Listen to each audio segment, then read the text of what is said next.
Hello everybody, welcome back to the dumbest modeling channel on all of YouTube, Pitstain Hobbies. I'm your Australian Lieutenant Commander apparently by now. I think that's the rank. Yeah, we're building the Agora Models Leopard 2A6. This is the final pack, pack 12. We have a special gift from a viewer today, from Mark in Australia. Thank you very much for these very cool patch and this epaulette, I believe it is, goes over the little shoulder thing there. I looked up the insignias for the ranks in Australia, and this looks like a lieutenant colonel. That's pretty cool. Awesome. Thank you so much for these. These are sweet. My first little, my first channel present I've gotten from a viewer, and it's so cool. And all the way from Australia. I love Australia. You blokes are crazy, and you're awesome. Back to the Leopard 2A6. We're going to break out Pack 93. Oh, totally forgot. Go to the link below to Agora Models to check out this model for yourself. And I got a link down there to the Amazon store because people ask me where I got this tool or that tool or something, and it's all in my mess of an Amazon, whatever it is, thing, page, shopping list I set up. So here's 93. Let's put this over to the side. I am completely out of space on this workbench. Let's get this out of the way, and we're gonna bring in, you know, every good cooking show, they always have a tray of stuff sitting off screen there. I think I missed the screw back here, because there's a little bit of a gap. Pretty sure I missed something, but we will figure it out. So they want you, let me see if this works better for you. Let's open up 93 here. Ba-ba-ba-ba-doo. All right, come on. So first we have this very big part. This is the front of your, you know, infrared testing target, right there. And then we have a few screws, and we have this weird appendage. Somebody asked me about this, I forget. But what they want you to do is they want you to glue it on to the front armor, I think right there. Let me do a different view here for you. Yeah, they want you to glue this thing on right here. And I've never seen one before on any of my other Leopard 2A6s. I have two other 16 scale Leopard 2s, and I've never seen this doohickey. And I had to do some research. What it seems to be, and I could be mistaken, is I found a picture where it has this thing on the front. On top of it is two sets of tubes. They look kind of like, almost like smoke grenade launchers. What they are is they are canisters to fire off training simulation rounds. So instead of firing the main gun, even dummy rounds for 120 millimeter smoothbore, they gotta be expensive. So it was like, you know, almost a couple dozen tubes stacked, you know, in two rows on top of each other. And they would fire off, they'd make a loud flash and a bang and simulate the main gun firing.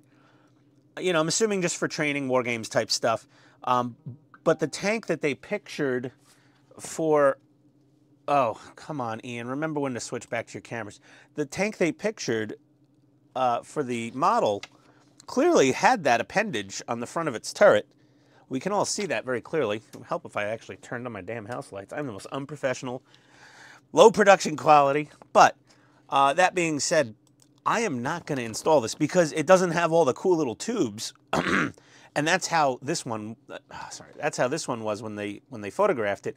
It was probably set up in training configuration, or maybe they just left that on. I don't know, but it was on there. Shouldn't, I don't want it there. So I'm not gonna put that on. Let me get out of this. I'm not used to having this GoPro view here. So we're not gonna install that. That's all. It's optional. You just glue it on. If you want it, put it on. It's fine with me. There's nothing wrong with the part. It's painted perfectly. You know, there is that. The camo matches up lovely.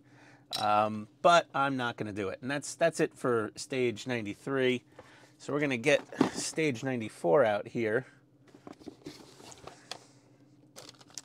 Stage 94 is a few things of wires. I don't know where I'm supposed to put. There we go. Maybe I'll put the parts box. There we go. A little off camera there. Here's 94. I just covered my garbage can. Let's see. Okay.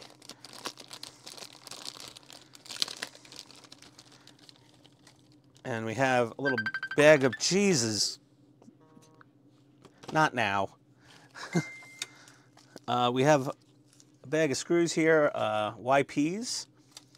We have an ABP little hook brackety doodad. Interesting. Wonder what that's for. And then we have a bunch of little wires and a little circuit board with a harness on it. And we're going up. Ooh, we got to flip her over. Yee! Gotta flip it over. This should be fun. Let's see here. I wonder what... Okay. Looks like there's some... Oh, there's a lot of wires. A lot of wires. Okay, I'm going to get this thing flipped over somehow, and not breaking it. And we're going to get these things all plugged in. I'll be right back. Okay. So we're going to take this little guy, and we're going to stick it down inside the hull right here. Okay, and that it looks like it's got a resistor on it and not much else. And then we're going to take our tail lamp marked F, and that's going to go into the port marked F on this little board. We're going to take our other tail lamp marked S. That's going to go into the S on this board. Okay. And this has a pigtail called F. And that is going to go into F on this board. And then we have S.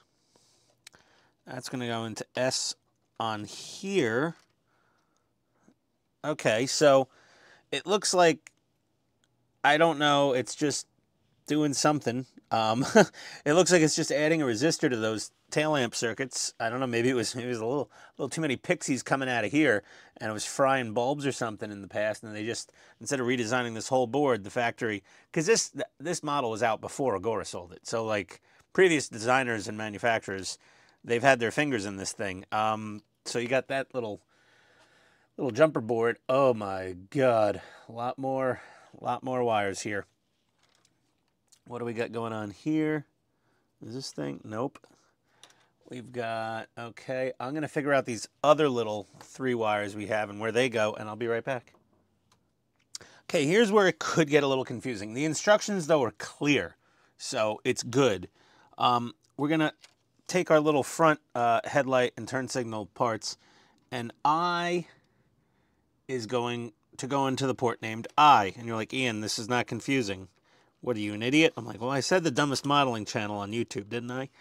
I is going to go into I, and then S is going to go into S. Oh, S is going to go into Z. This is where it's a little confusing. S goes in to Z. Okay, so there we go. If that's not confusing enough for you, I got to come up with a better tape solution here. These are not staying. This thing is not staying taped down very well. Let's see here. Retape this. We don't want any wires near our turret rotation gear. So we're going to get all the slack out of that. Anything, I think I want to put these behind this. That's a good idea. That seems like a great idea, Ian. And then F over here is going to go into F goes into X. Oh Lord. And then G goes into G. So yeah, I don't know. I'm just following the instructions. At least they're clear. They give you the letters and tell you where they go. That's all we really need here. This is a funny one. Okay, that's why I'm like reading the instructions. I went cross-eyed for a second. I was like, huh? Wait, what? Alphabet soup. That's what we're building, alphabet soup. Perfect. Okay. So those wires are there. That's good. This thing's here. And then we already got all these connected up, so you don't have to worry about that. Lord Almighty, where did that? Okay. Now we're going to flip this back over, and we've got to add something to the MG. Now, the MG I did a little paint work on, so it was just plain all black.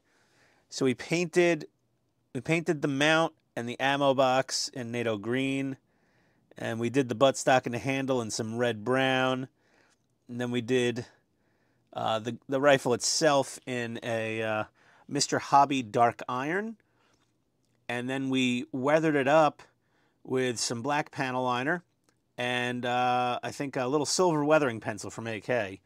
Not anything super complex, but it looks good. It's nice.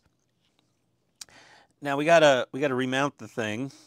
Where did this go? I don't know. I have random screws floating around.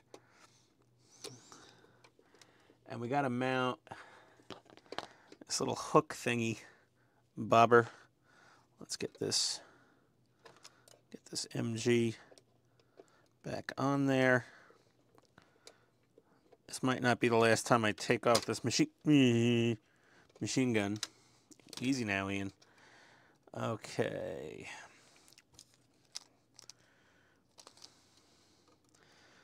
Looks like some sort of travel stop for the MG. So we're gonna get this little bitty plastic thing, and we're gonna bolt it on. We're gonna clip this little hook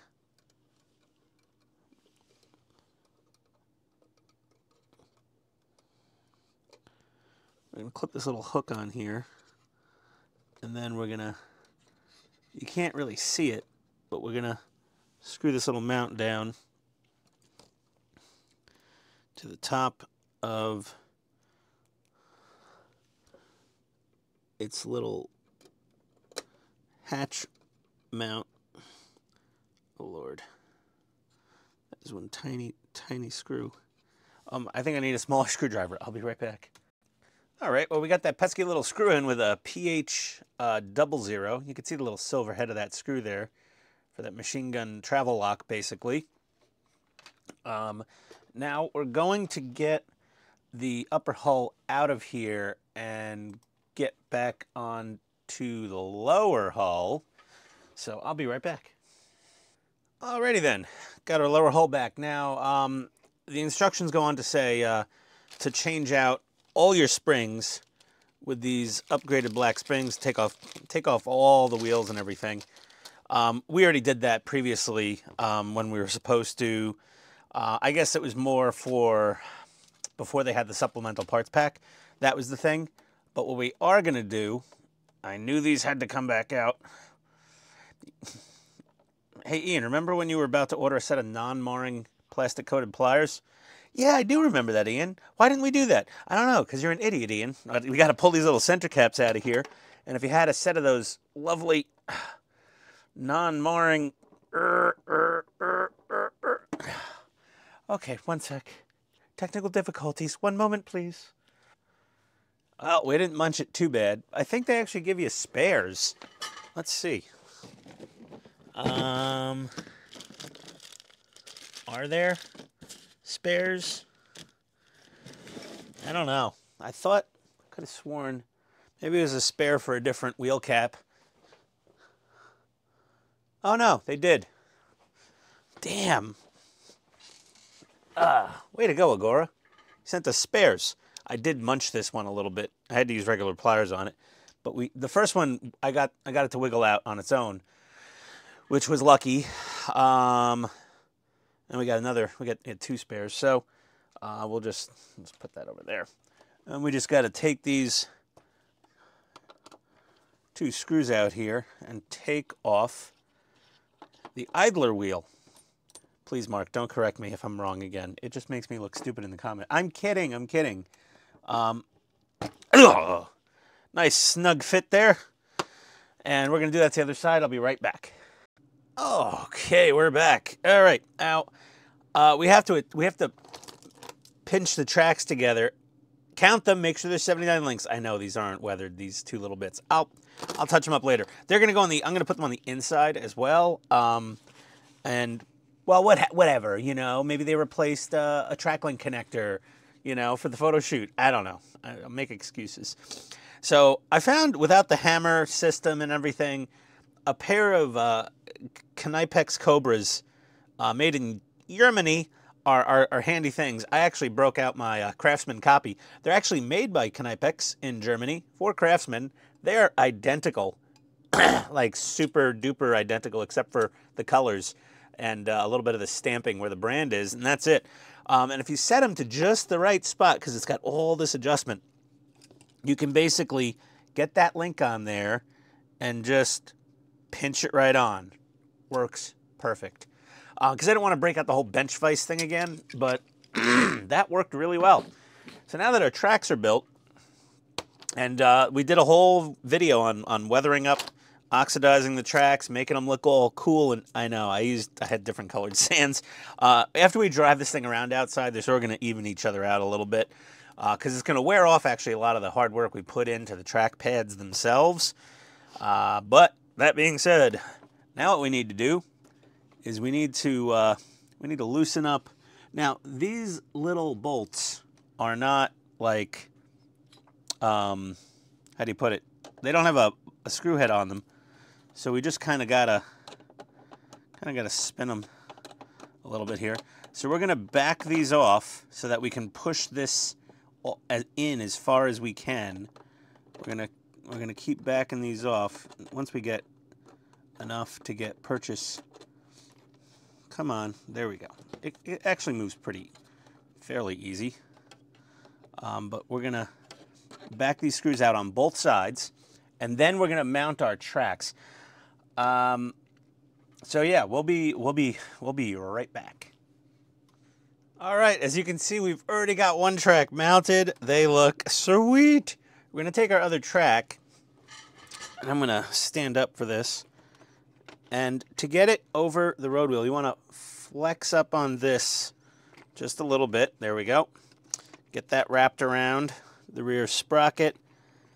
Get these tracks out straight and grooved into all the road wheels. You want them behind these and in front of these as far as the teeth are concerned. Okay. And we want it over this front guy right here. Now we got to get this wheel in here. And we got to push in on the idler mount, get the idler woven into the tracks, and there, she pops right on, nice and easy. I haven't mounted a set of tracks in a bit. It's been like a year or two. It's been about a year, I guess, since I built my Sheridan, not the Sheridan, the Centurion.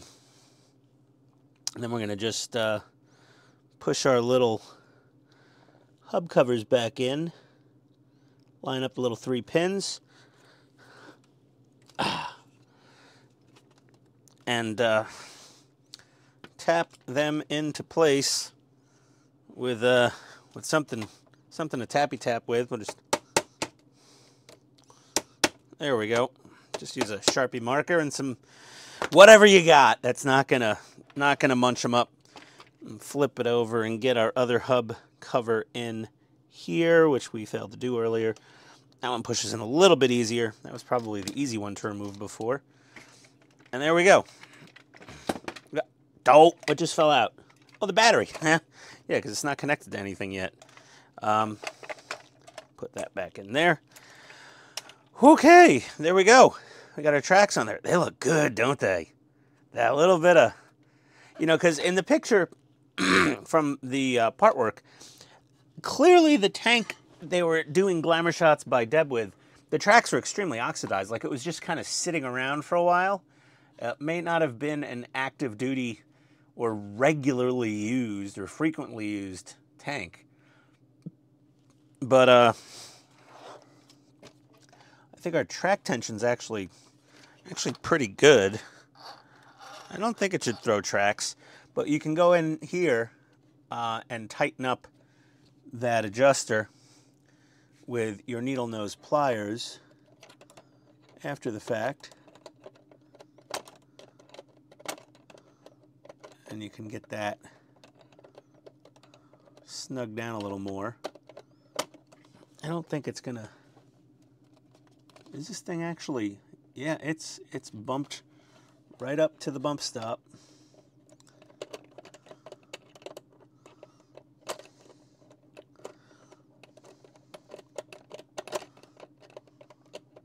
They really, I mean, they could have come up with a slightly better track tension system, but again, Agora didn't invent this thing. And you could only redo so much of the kit, and they issued a lot of extra parts, so we'll tighten those as necessary. But yeah, pretty cool. All right, let's scroll on down, and we're gonna start connecting things. We're gonna connect the battery. About damn time, huh? There's a lot of slack in here, and there's a lot of open gearboxes right here. So what I'm gonna probably do is something to like secure these wires to something. Like if I just tie them to this motor cable here, that right there, a zip tie right there, will keep these wires from going anywhere near those spinning gears. And let's see, it wants us to sandwich this sucker together. So we got to get the upper and the lower married. Be right back. Alrighty, I think everyone can kind of tell what time it is here. Oh, excuse me. I got my wires plugged in to the brain box inside here. All the letters match up to the plugs, so nothing special to do there. Just get them plugged in. The engines are a little tight to plug in, so you might want to bend one of the tabs, one of the contact tabs on the engine forward a little bit just to get them in there, because they're pretty snug. And now we have our ribbon cable. Sorry, not ribbon cable. We have our oh Jesus, our spinny cabley thing. Dear God, I had the name before. So we really only have to connect two things. We have to connect the main cable from the upper hull, pardon my giant head being in the way, into the brain box. There's only one place it can go.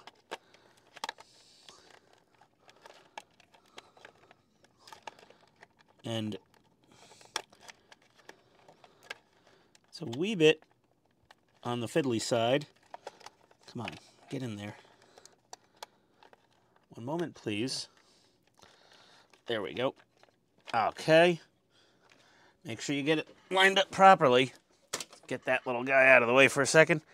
And then we got to get this cable connected into the turret board. There's not a lot of slack.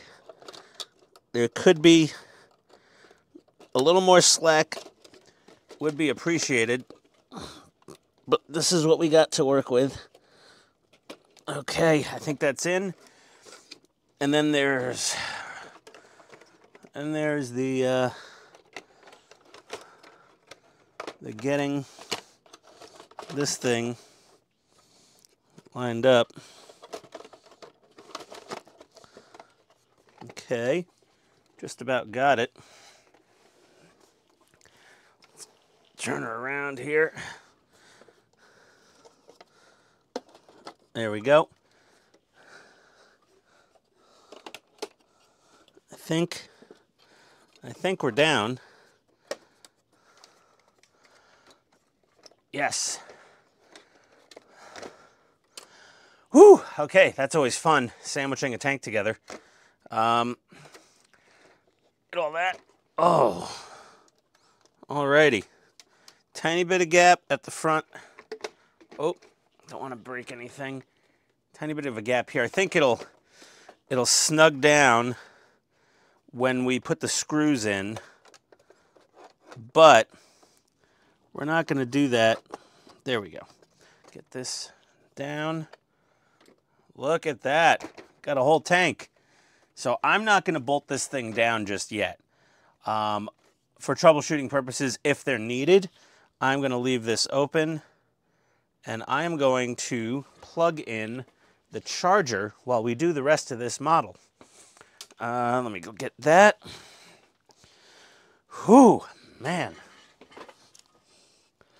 Is this on, off? I don't know. Let's plug this battery pack. Let's plug this sucker in the charge.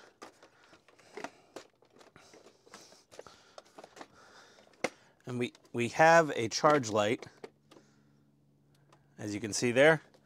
So it's charging.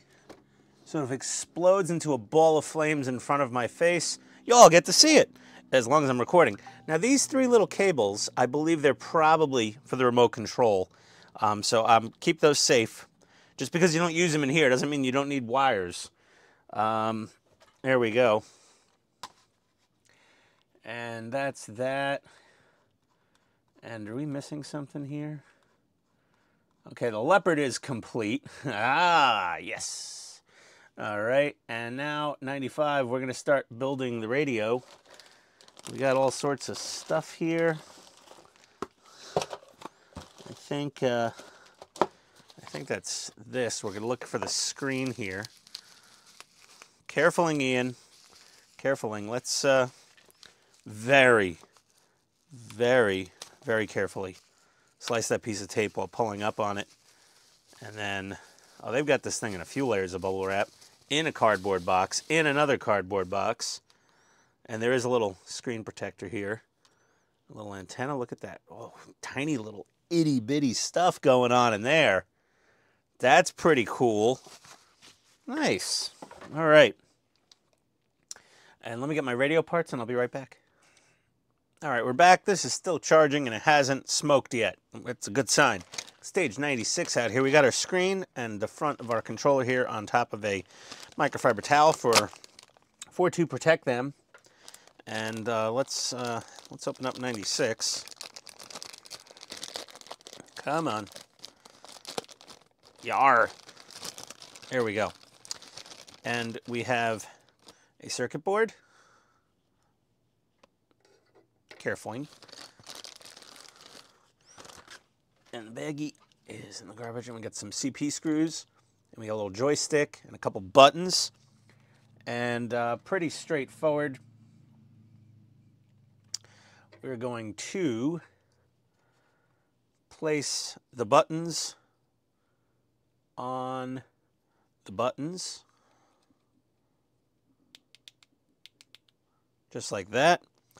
We're going to put the joystick. Now it has a rectangular slot, so you want to make sure you get that on there in the right place. This is just forward and back. Then we're going to take that. I'm going to put that into the board like so. I'm going to put 5 CP screws. 1, 2, 3, 4, 5. The little arrows where the screws go. We'll be right back. All right, well, we got 97 out. And let's see here. So we're going to take this 4-way joystick, or 5-way, and get those. Okay, all those buttons are clicky. I'm going to take this button right here. And then we've got a rectangular slotted joystick again, and we're going to push her down onto there. And that, oh! There we go. And that goes side to side, and like so. And we're going to get this down into here. I'm going to kind of do it like this. There we go. And then 5 more CP screws. 1, 2, 3, 4, 5, right where those little screw emblems are. 5 of those. Be right back. Alrighty, well, we've got stage 98 out here, but I looked ahead a little in the instructions, and I'm going to get these little ribbon cables attached now, as opposed to waiting.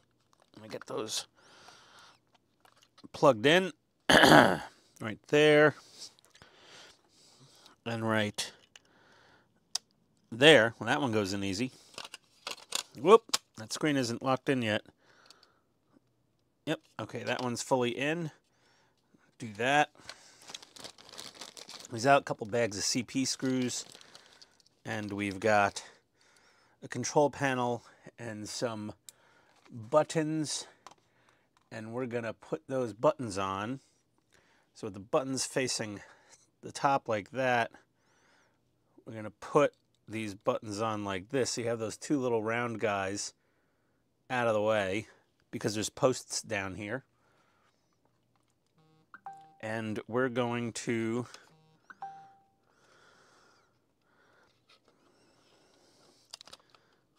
get this in there just like that. And then get 4 CP screws in. 1, 2, 3, 4. There's no arrows on those holes, unlike the rest of it, so we'll be right back. Alrighty then. I broke out the alrighty. We're going to take our screen, ASMR time. Wait a second. Something else was supposed to come off with that.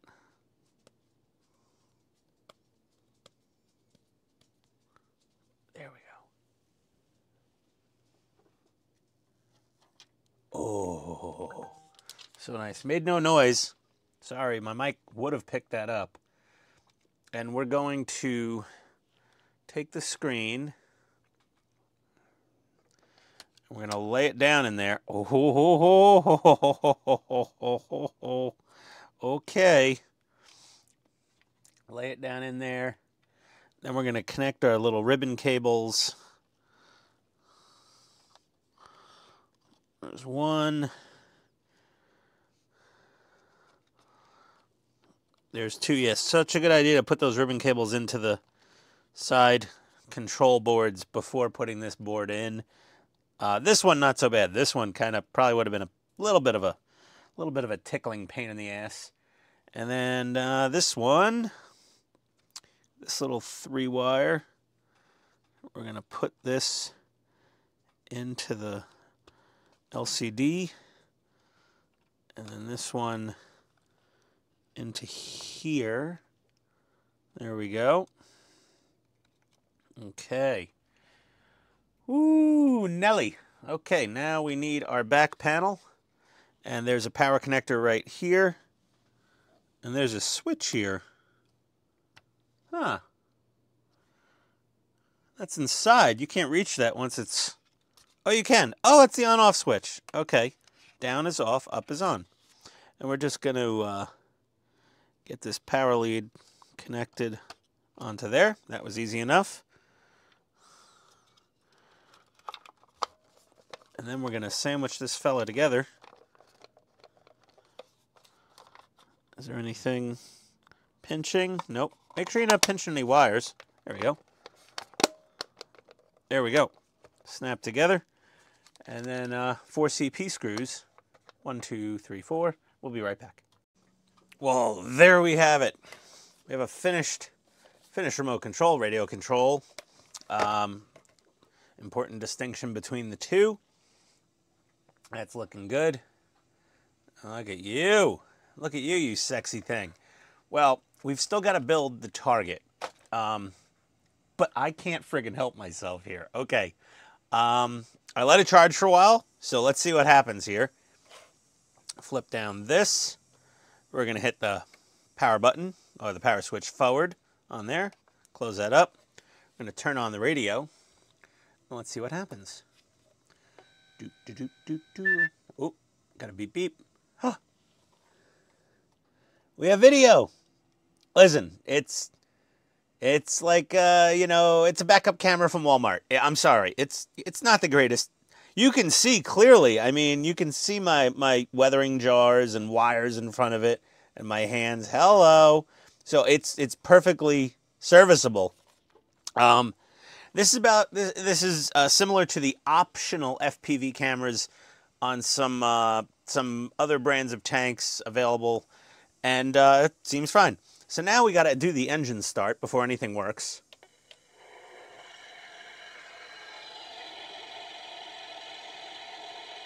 Sounds about right. Yep.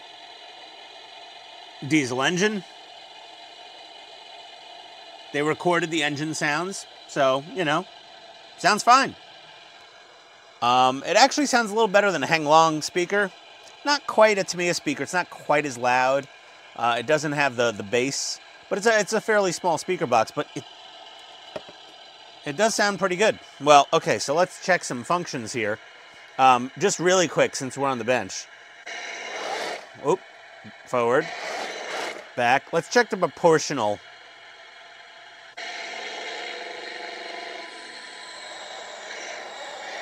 Okay, it'll crawl. It'll crawl. It's a little touchy. It's a little binary, but it's actually way better than I thought.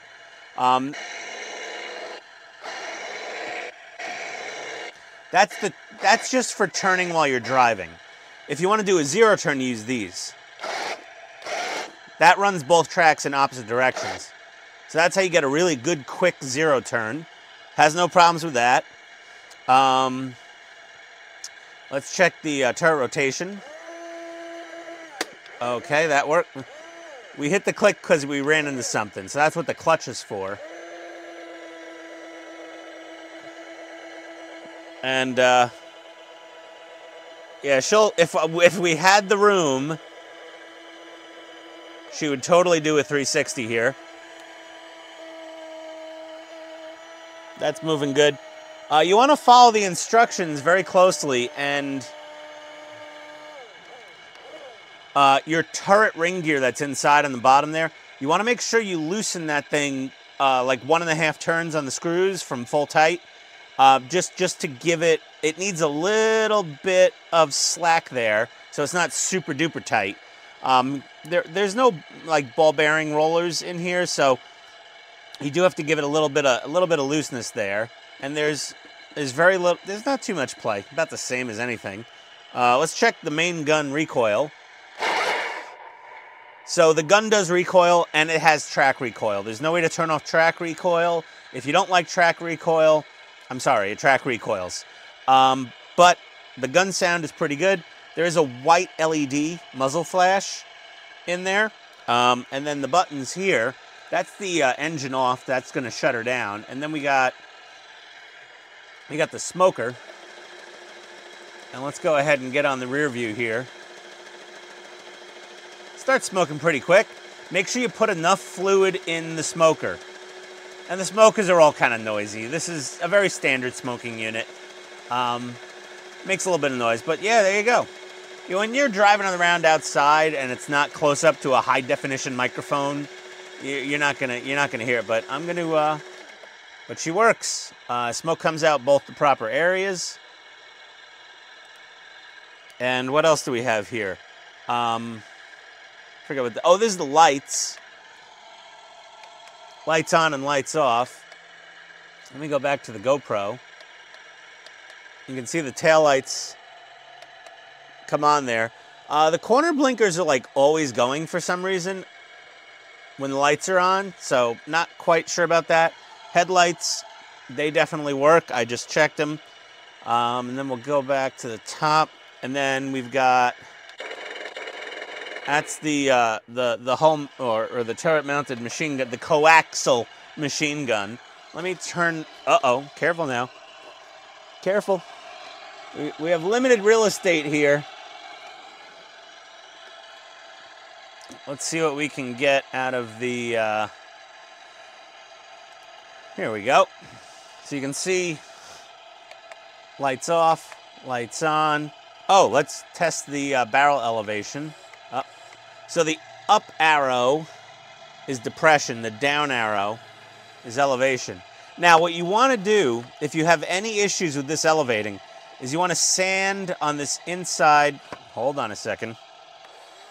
Let me go back here. It's in the instructions. There's a little bit of a lip here where the upper and front turret armor meets the inside of this area. You may want to sand that down a little bit. Just shave it down just a little bit to make some clearance for that turret to, for that barrel to elevate properly. But that's a good spot. And let's see if you can see the barrel flash. I don't know. I'm doing 60 frames per second. Hopefully I can catch it. I think we caught it. That's a violent recoil, isn't it? That's pretty cool. So I think that's it. I think we've done all the features. Pretty nice. The infrared transmitter light is right in here, and the FPV camera is right here. So if you put something in front of there, you'll see your fingy. Let me try to get that. There we go. Yeah, there is a clutch in the turret rotation assembly, so if you do whack it by accident, it'll just kind of skip gears. It's fine. It won't destroy itself. But we're going to hit the engine off button. And go back to that. And then we're going to go and, oh my God. Okay, yeah, it's pretty heavy. I'll put it on some scales compared and compare its weight to some things, like my Tamiya Leopard 2A6 and my Henglong Leopard 2A6, which does have some metal upgrades like metal tracks. There you go. No signal because the tank's off. I'm going to turn her off. Well, that was a very successful function check. And we're just going to... Oh! I'm messing with my Australian military patches that Mark sent me. That viewer is awesome. There we go, Lieutenant Colonel. Not that I'm an honorary Lieutenant Colonel in the Australian Army, but that is cool. Okay, we're going to get back to the target now. And the last two packs, 99 and 100. And we'll get these put together. We'll test the firing feature, and then it's already really dark out. It's like 7 o'clock here in Georgia, and it's pitch black. So tomorrow morning-ish, I'm not a morning person.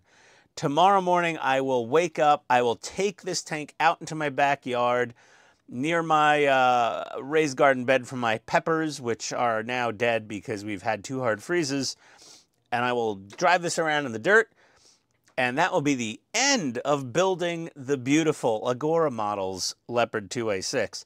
But we'll be right back with the target. And I'll get that built real quick. It looks pretty simple to do. BRB. Okay, so here's 99 and 100. I've got 4 AA batteries into 99. We've plugged our 2 cables in to number 100. And there's these couple hooks, and they just slide right in there. Push our wires down. And then we're going to put on our faceplate like that. We're going to flip her over. And then I need 6 ACP times 6 screws. That is these long silvery ones. So I'm going to get those into these 6 holes that you can clearly see here, and I'll be right back. Now everybody can see the power of this fully armed and operational Leopard 2A6 from Agora Models. Yeah, I'm no Emperor Palpatine, but I got our little target shack built, and it's got a speaker in the back, 4 AA batteries, and let's go ahead and turn it on and see what we get.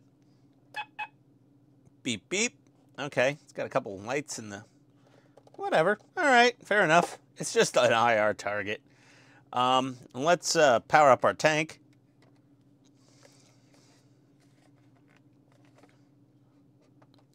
Power it on, right? Yeah, there we go. Let's turn on our remote. Should have a... There we go. Beep, beep. And, oh my God, these 4 lights in the IR target really blur out the camera. Pretty something. Okay, so... let's go ahead and fire the main gun. I think we're aimed correctly. We're at this is what we call point blank, or what do they call that? What do they call that? Meat cloud distance, I guess, or something like that. Oh, engine on first. Engine on before it'll do anything. Just remember that. You know, your tank has to be running, and that made its own noise too. That's so cool. I made the noise of everybody inside of this little shack hut being vaporized, as Chekhov would say in Star Trek, vaporized by a 120 millimeter smoothbore round of some form, probably a high explosive. Let's find another view for you. Let's go to the GoPro. There we are. And again, yeah, it's a little blown out. But let's fire off another one. Well, she definitely works. And yeah, the blinking. Let's do this here. There we go.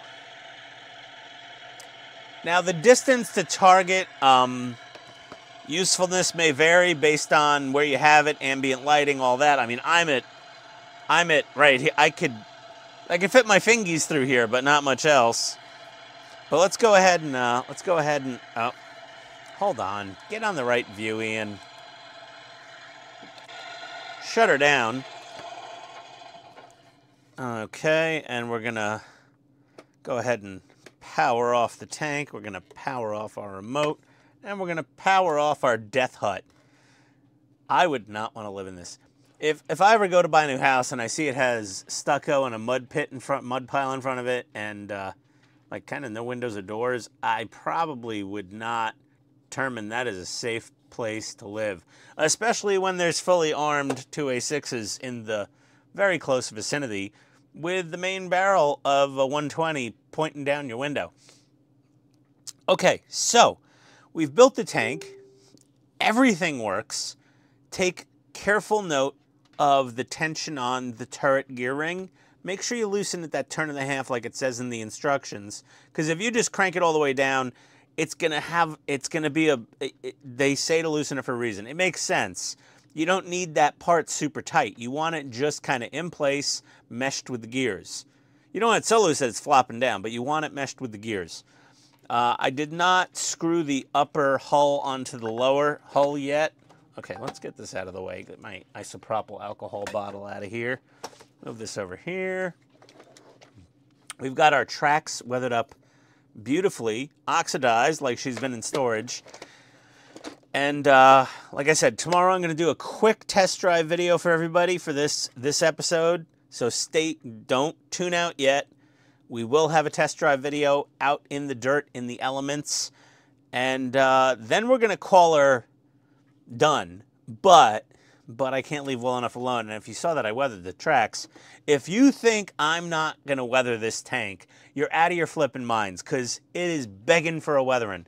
You might notice in the camera that some of the green and black looks a little bit lighter. Now, this is the slight difference between the paint going on plastic and the paint going on die-cast metal. Okay, so right there and there. What we're going to use is a wash. Do I have that handy here? Where is it? Where's my paint drawer? I didn't have this. I didn't prepare for class, clearly. Okay, so I have this. I hate that Hobbytown puts stickers on everything. This is an AK enamel wash for NATO vehicles. Like, it's very specifically made for that tricolor NATO camouflage. Murdy C, I think. Well, that's what the Americans refer to it as. But we're going to wash this whole tank down with tank wash and try to even out everything here a little, because there's a lot of plastic panels and then there's some metal panels, and it's very slight. I mean, the camera's accentuating the difference in color tone, but because I can see it on screen here, I'm going to call it out. It's very slight. To the eye, it's not so much. And out in the open, when you're driving this thing around, you're not going to notice it. In ambient lighting, in your house, on your shelf of trophy builds of partworks, you're not going to notice it. But under these massive, like, LED panel studio lights I have going here, you notice it a little bit. So we're going to wash this down, but we're going to take it outside. So the whole weathering video, I'm going to make a separate video on that for the sake of...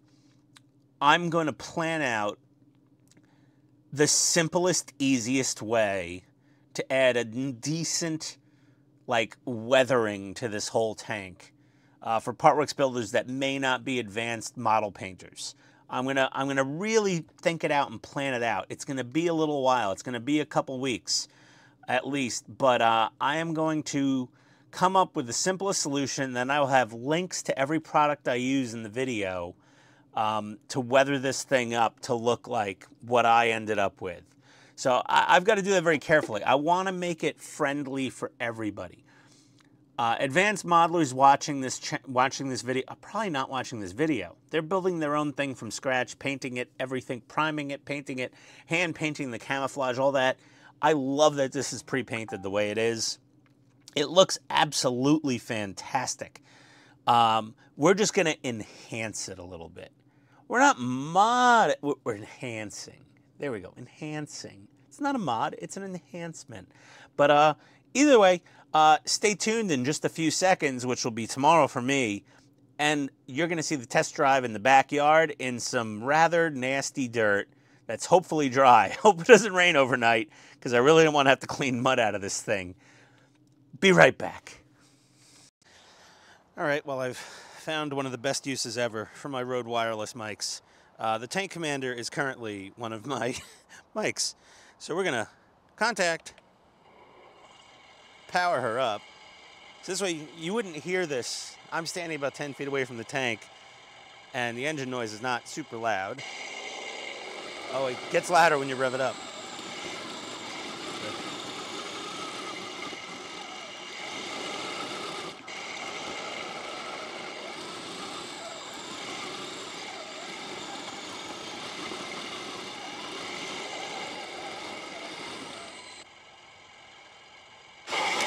Blammo!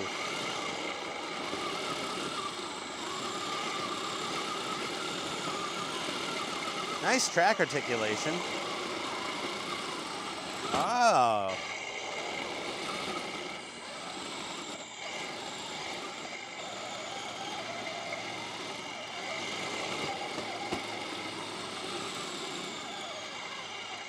Let's see here.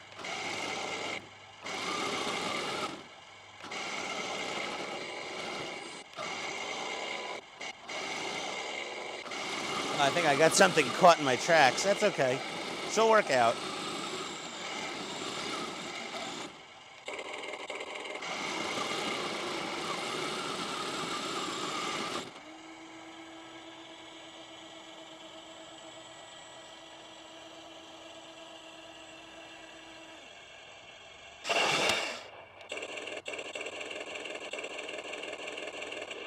That's pretty cool.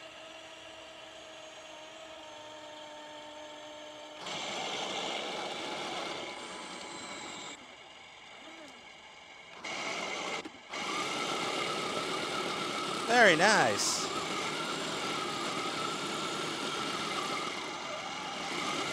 I like. Oh, we're going to see how the tracks look when we get back inside. And I'm out in pretty bright daylight, and if I'm in the sun, it washes the screen out, direct sunlight. But if I keep it away from direct sunlight, I can see pretty well. It's a little hazy, but, you know, what do you expect from, you know, a little RC tank camera? But yeah, oh, the zero turn's really nice. And we can do some turret traversing while zero turning. And one last blast for everybody. Ba-boom! Okay. All right, let's go back inside. All right, well, that was a successful test drive. Everything works.